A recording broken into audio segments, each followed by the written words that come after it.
जानते कि आपण गाड़ी आसीगला E20 पेट्रोल भारत सरकार निर्देश अनुजाई 1 एप्रिल 2026 रु ओडिशा समेत सारा देशर समस्त पेट्रोल पंप्रे केवल E20 अर्थात 20% इथानल मिश्रित पेट्रोल बिक्री करने बाध्यतामूलक विदेश आमदानी होता अशोधित तैल उपरे निर्भरशीलता कमाइबा एवं परिवेश प्रदूषण ह्रास करने भारत सरकार यह पदक्षेप ग्रहण करिसेंती।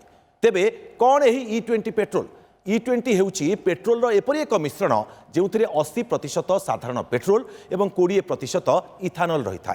तेबे इथानल कौन? इथानल होउची एक प्रकार बायोफुएल जैव इंधन। यह आम देश में चाष करा आखु मका भंगा चाउल एवं कृषि वर्ज्यवस्तु प्रस्तुत करा जाए। यह केमिति काम करे? जलिबा पाई पेट्रोल को अम्लजान आवश्यकता थाए। इथानल मध्य प्राकृतिक भाव अम्लजान परिमाण अधिक थाए।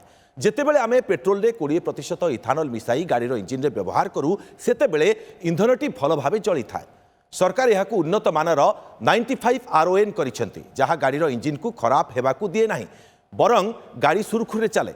E20 पेट्रोल केवल गोटे इंधन नुहे, यह आम देश को आत्मनिर्भर करने एवं परिवेश को सुरक्षित रखा दिगरे एक बड़ पदक्षेप। तेणु सचेतन हुंतु। ए भिडियोटी को एबे ही आपणकर सबु बाइकर एवं ड्राइवर सांग मान सहित शेयर करंतु। जय जगन्नाथ।